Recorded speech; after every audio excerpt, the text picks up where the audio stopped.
Amin.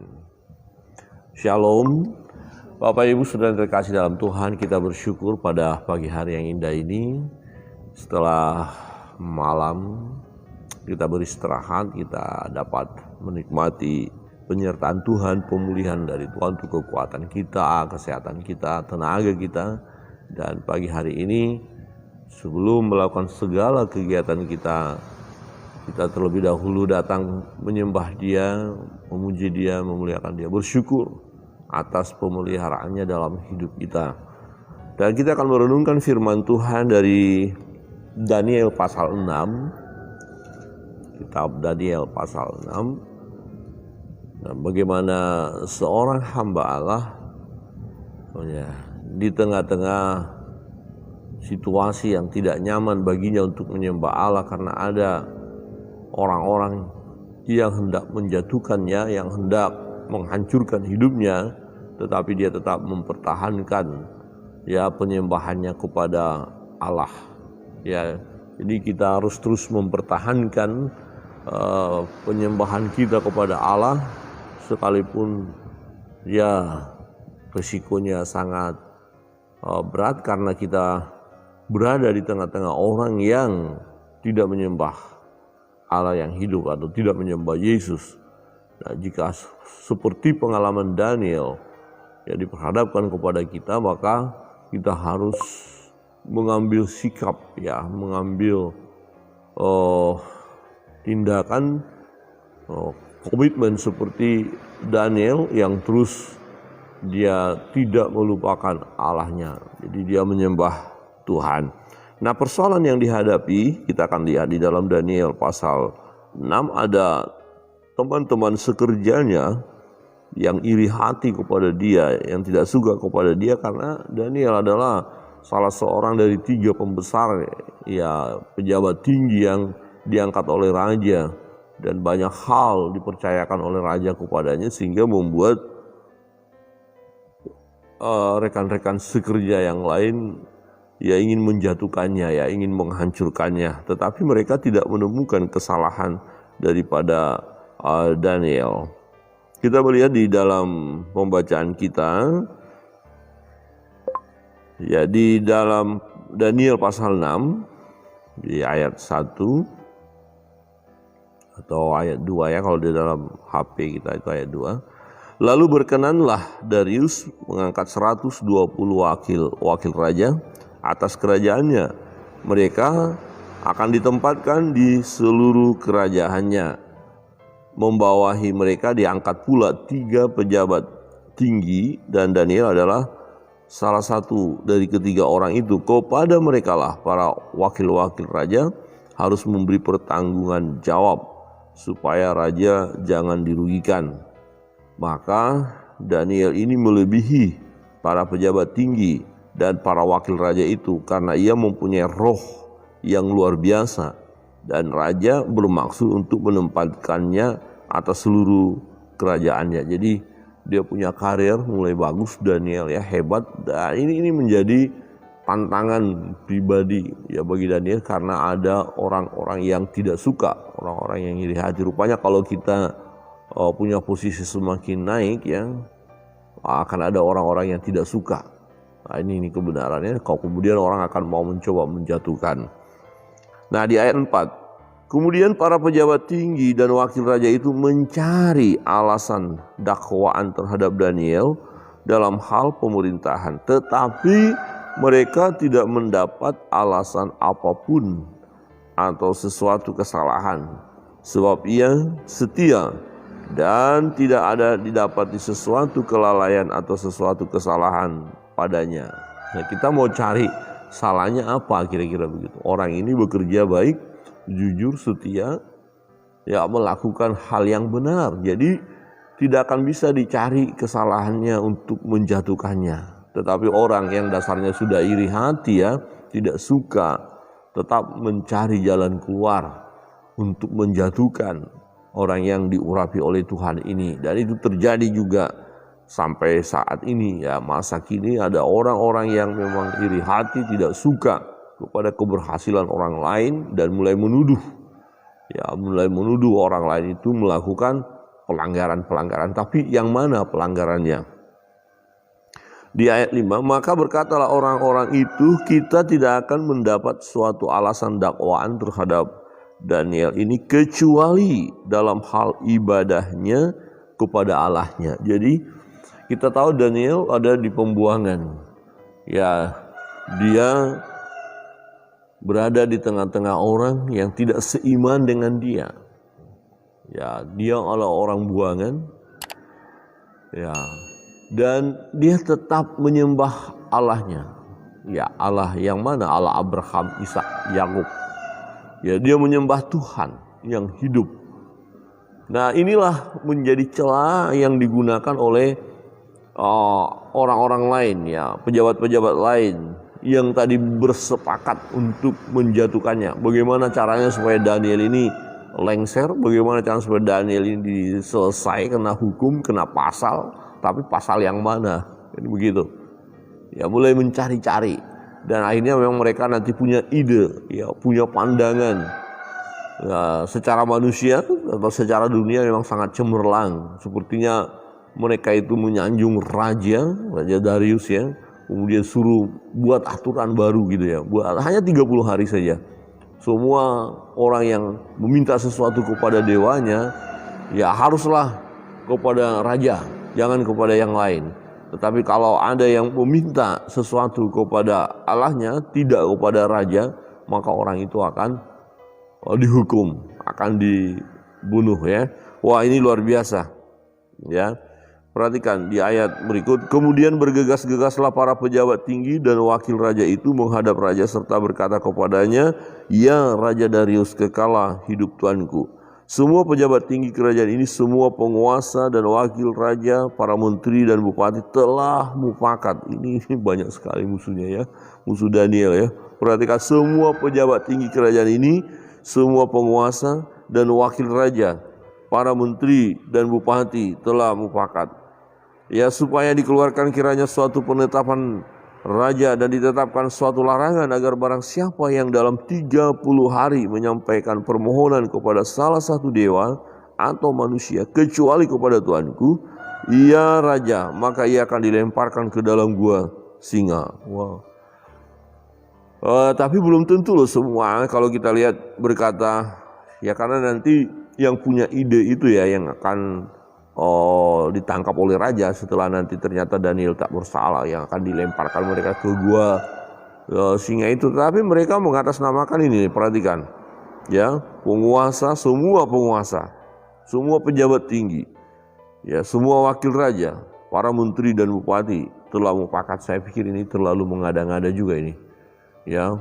Jadi dibuat supaya seolah-olah begitu besar suara pendukung kebenaran mereka.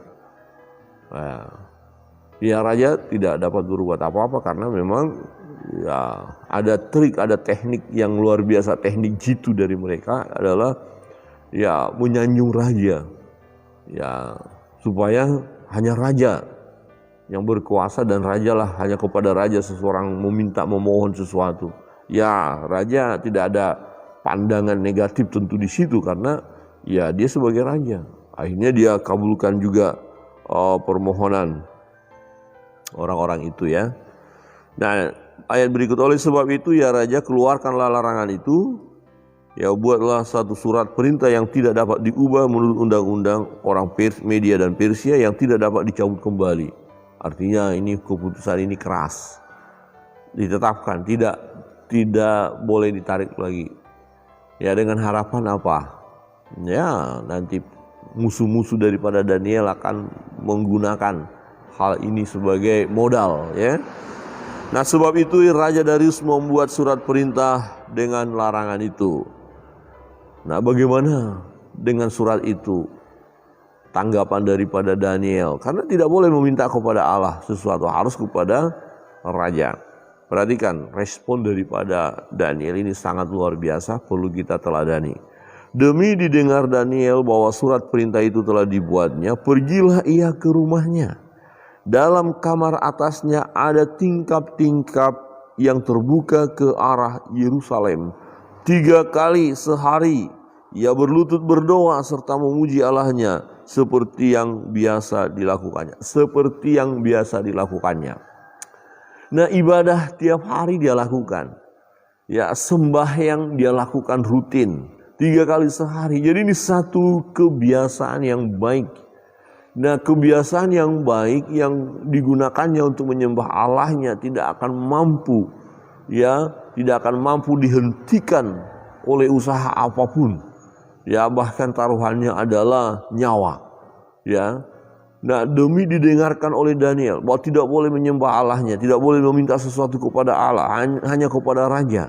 Tapi apakah Daniel berhenti? Apakah Daniel kemudian menyerah? Oke, kalau begitu saya minta sama raja, ya nggak apa-apa, toh cuma 30 hari. Oh tidak, ya. Daniel melakukan seperti yang biasa dilakukan. Jadi ibadah kepada Allah adalah satu perbuatan yang terus-menerus harus kita lakukan tiap-tiap hari. Ya, tiap-tiap hari jangan kita putus ya untuk menyembah Allah, apapun tantangannya, apapun halangannya. Ya, kita harus sembah Allah, sembah Tuhan yang berkuasa. Sekalipun itu yang akan menjadi celah bagi orang lain untuk menjatuhkan kita, untuk menghancurkan hidup kita. Ya, orang mungkin akan melarang kita tidak boleh beribadah, tidak boleh menyembah Allahmu. Tetapi kita tidak mau berhenti menyembah Allah, sebab Allah meminta untuk kita menyembah Dia. Sembahlah Tuhan Allahmu, itu kata Tuhan, kata firman Allah. Jadi kalau saudara dan saya dilarang untuk menyembah Allah, ya jangan menyerah dengan keadaan. Biarkan mereka tetap melarang, tapi kita tetap seperti yang biasa kita lakukan, beribadahlah kepada Allah. Amin. Tetap beribadah kepada Tuhan. Katakan kiri kanan yang ada di kiri kanannya, tetap beribadah kepada Tuhan. Halo, tetap beribadah kepada Tuhan. Tapi resikonya berat loh. Iya, tidak apa-apa. Mana kita lebih takut kepada Allah atau kepada manusia, kan begitu? Kita harus lebih takut kepada Tuhan. Lihat ayat 11. Lalu orang-orang itu bergegas-gegas masuk dan mendapati Daniel sedang berdoa dan bermohon kepada Allahnya. Nah, kenapa orang-orang ini tahu? Daniel masuk dan datang ke rumah Daniel pas lagi dia berdoa. Rupanya orang-orang ini tahu kebiasaan Daniel. Mereka tahu bahwa Daniel ini orang yang beribadah kepada Allah. Jadi dijebak istilahnya. Pasti nanti Daniel akan beribadah. Ayo kita tangkap bahasa gitu. Harus ada bukti dong. Ya kalau sekarang ini mungkin mereka sudah bawa kamera ya, bawa HP atau handphonenya. Oh ya, diintai. Kapan dia beribadah kepada Allahnya? Wah, setelah Daniel beribadah, ya ini ditemukan kesalahannya. Kesalahannya apa? Daniel tidak mengikuti peraturan raja. Itu masalahnya. Dia bukan melakukan kejahatan, tidak. Kesalahannya di negeri itu pada waktu itu karena sudah ada undang-undang yang ditetapkan ya, supaya semua harus meminta kepada raja, itu dia tidak lakukan. Ya. Jadi bukan dosa yang dilakukan Daniel itu ya dosa kejahatan yang luar biasa, bukan. Itu hanya trik dari orang-orang untuk menjatuhkan dia, tetapi Daniel tetap pegang teguh kebenaran, ya. Nah, kemudian mereka menghadap raja, itu pejabat-pejabat tadi, musuh-musuhnya tadi, dan menanyakan kepadanya tentang larangan raja. Bukankah Tuanku mengeluarkan suatu larangan supaya setiap orang yang dalam 30 hari menyampaikan permohonan kepada salah satu dewa atau manusia kecuali kepada Tuanku ya raja, akan dilemparkan ke dalam gua singa? Jawab raja, perkara itu telah pasti menurut undang-undang orang Media dan Persia yang tidak dapat dicabut kembali. Jadi mereka menuntut. Ini loh, mereka tahu punya raja ini punya hubungan baik dengan Daniel. Raja mengasihi Daniel. Jadi ditekan, raja ditekan. Kira-kira pemimpin ini ditekan. Kalau istilah sekarang mungkin dia sebagai presiden ya, presidennya ditekan begitu kira-kira. Ya, presiden ditekan ya. Wah, ini berat juga. Tetapi kan peraturannya sudah ditetapkan. Jadi mau tidak mau ya raja harus mengikuti apa yang sudah dia putuskan. Lalu kata mereka kepada raja, Daniel, salah seorang buangan dari Yehuda. Perhatikan, Daniel salah seorang buangan. Mereka tekankan ini buangan. Ini namanya diskriminasi. Jadi ini loh orang ini loh. Ya, kira-kira begini. Minoritas ini loh. Kira-kira begitu. Jadi diambil keuntungan pribadi. Ya, ini orang-orang yang jahat ini, rekan sekerja yang mau menjatuhkan Daniel, diambil celahnya. Di mana kira-kira kita bisa pengaruhi raja, pengaruhi orang lain dengan menyatakan sesuatu yang bisa menimbulkan ketidaksukaan. Wah, ini loh orang buangan. Ini bukan bangsa kita.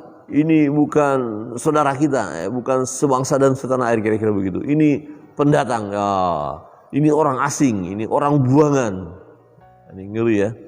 Ya, ini memang keadaan orang-orang yang merancangkan kejahatan itu ya seperti itu. Dia mencari celah-celah di mana supaya mereka diuntungkan. Nah, saudara yang terkasih dalam Tuhan, di ayat 14 dikatakan begini. Ya. Ayat berikut, ketika Daniel dikatakan orang buangan dari Yehuda, tidak mengindahkan Tuanku. Wah, ini dia tidak mau taat sama Tuhan, sama raja. Wah, ini dipancing lah ya, kira-kira begitu ya. Kesalahan Daniel itu dibuatnya untuk menjatuhkan Daniel itu, jadi dipancing raja ini supaya ya tidak berbelas kasihan, atau supaya raja ini ya mengambil tindakan sesuai dengan hukum itu ya. Tidak mengindahkan Tuanku ya raja, dan tidak mengindahkan larangan yang Tuanku keluarkan, tetapi 3 kali sehari ia mengucapkan doanya. Kira-kira begini, raja, Daniel itu melawan engkau. Raja, Daniel tidak taat kepadamu, tidak menghargai engkau, tidak menghormati engkau, tidak taat. Wah, ini kan memancing ini namanya. Ya. Nah, setelah raja mendengar hal itu, maka sangat sedihlah ia. Mengapa raja sangat sedih? Karena ide ini bukan dari raja masalahnya. Ya, raja pun keadaan susah. Ya, karena dia sudah kasih peraturan, tapi peraturan itu karena dorongan oleh orang-orang yang jahat tadi. Ya. Setelah raja mendengar hal itu, maka sangat sedihlah ia, dan ia mencari jalan untuk melepaskan Daniel. Bahkan sampai matahari masuk ia masih berusaha ya, masih berusaha untuk menolongnya. Lalu bergegas-gegaslah orang itu menghadap raja. Perhatikan lagi, desakan lagi. Waduh, raja mau cari jalan keluar, tapi bergegas orang-orang mendesak supaya raja tidak mengalami perubahan keputusan ya. Bergegas-gegaslah orang itu menghadap raja serta berkata kepadanya, ketahuilah ya raja bahwa menurut undang-undang, mereka mulai mainkan undang-undang gitu ya. Menurut undang-undang orang Media dan Persia, tidak ada larangan atau penetapan yang dikeluarkan raja yang dapat diubah. Mereka tahu, ini raja sedih. Raja sepertinya mau cari jalan keluar. Raja sepertinya mau ulur-ulur waktu. Raja sepertinya mau mencari alasan lain ini. Wah, ini kesempatan kita masuk. Jangan kasih peluang untuk raja berubah. Maka dikatakan, apa yang sudah dikeluarkan raja, peraturan tidak berapa diubah. Kira-kira lebih cepat selesaikan. Putuskan, ketok palu. Ya, dan itu mereka berhasil loh ya. Mereka berhasil mendesak raja. Sehingga raja pun ya memberikan keputusan itu ya. Perhatikan di ayat berikut. Sesudah itu raja memberi perintah, lalu diambillah Daniel dan dilemparkan ke dalam gua singa. Jadi Daniel ini adalah korban. Raja tahu bahwa Daniel tidak salah, tapi ya dia jadi korban gitu loh. Raja pun tidak bisa buat apa-apa. Ya, ini banyak ya bisa saja terjadi anak-anak Tuhan dalam posisi tertentu. Ya, karena diberkati Tuhan, dipakai Tuhan, dan ada orang-orang yang tidak suka kepada anak-anak Tuhan, maka dijadikan korban ya, dikorbankan kira-kira begitu ya. Ya, kemudian dilemparkan ke dalam gua singa. Berbicara raja kepada Daniel. Ini menarik ya, pembicaraan dari raja ini luar biasa ya. Perhatikan, Allahmu yang kau sembah dengan tekun, dialah kiranya yang melepaskan engkau. Wah, Allahmu. Jadi raja tahu betul bahwa yang disembah oleh Daniel ini adalah Tuhan Allah yang berkuasa, yang dahsyat, yang hebat. Diakui kok, luar biasa. Dan nanti kita melihat bagaimana dampak daripada keputusan daripada Daniel yang mempertahankan hidupnya benar, mempertahankan hidupnya untuk tetap menyembah Allah. Ya, maka dibawalah sebuah batu dan diletakkan pada mulut gua itu, lalu raja mencap itu dengan cincin meterainya dan dengan cincin meterai para pembesarnya, supaya dalam hal ini Daniel tidak dibuat berubah apa-apa. Nah, lalu pergilah raja ke istananya dan berpuasalah ia semalam-malaman itu. Ia tidak menyuruh datang penghibur-penghibur dan ia tidak dapat tidur semalaman gelisah setelah Daniel dimasukkan ke dalam gua singa. Ya. Tetapi apa yang terjadi besok paginya? Pagi-pagi sekali ketika fajar menyingsing, bangunlah raja dan pergi dengan buru-buru ke gua singa. Jadi semalaman pikirannya memang hanya kepada Daniel. Ada apa nih? Apakah ini Daniel ini selesai malam ini? Disikat sama singa-singa itu? Ini gimana ini ya, kira-kira begitu ya. Nah, dan ketika ia sampai dekat gua itu, berserulah ia kepada Daniel dengan suara yang sayu. Berkatalah ia kepada Daniel, "Daniel, hamba Allah yang hidup, Allahmu yang kau sembah dengan tekun, telah sanggupkah ia melepaskan engkau dari singa-singa itu?" Wah, ini setelah raja mungkin berkata seperti dia dengar, dia pengen sekali. Segeralah Daniel jawab, kira-kira begitu ya hatinya ya. Dan memang betul langsung dijawab Daniel. Lalu kata Daniel kepada raja, "Ya raja, kekallah hidupmu." Wah, kan berarti hidup dia ya. Ada suara dari balik batu itu ya, dari gua itu.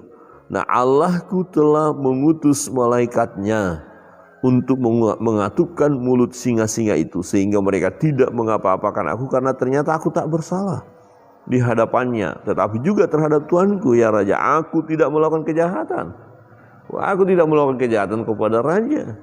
Ya, aku tidak melakukan dosa kepada Allahku, kepada Tuhanku. Wah, luar biasa ya. Jadi Daniel setelah mempertahankan hidup yang benar, menyembah Allah, sekalipun ada risiko atau tantangan kematian, ya masuk gua singa, tetapi kita lihat ya Tuhan menolong, Tuhan menyelamatkan. Ya, orang yang mempertahankan imannya ya akan diselamatkan oleh Tuhan.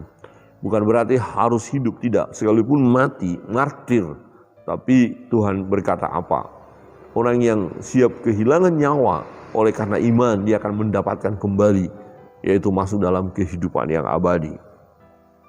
Lalu sangat sukacitalah raja, dan ia memberi perintah supaya Daniel ditarik dari dalam gua itu. Maka ditariklah Daniel dari dalam gua itu, dan tidak terdapat luka apa-apa padanya. Mengapa? Karena ia percaya kepada Allahnya. Wow, dahsyat bukan?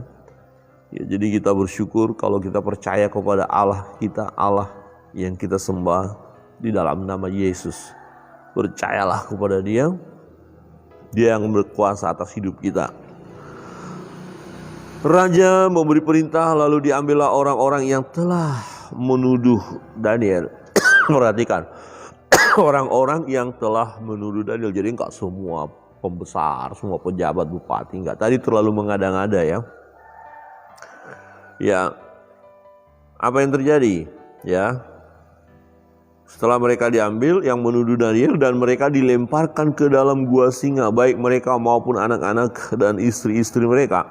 Belum lagi mereka sampai ke dalam dasar gua itu, singa-singa itu telah menerkam mereka, bahkan meremukkan tulang-tulang mereka.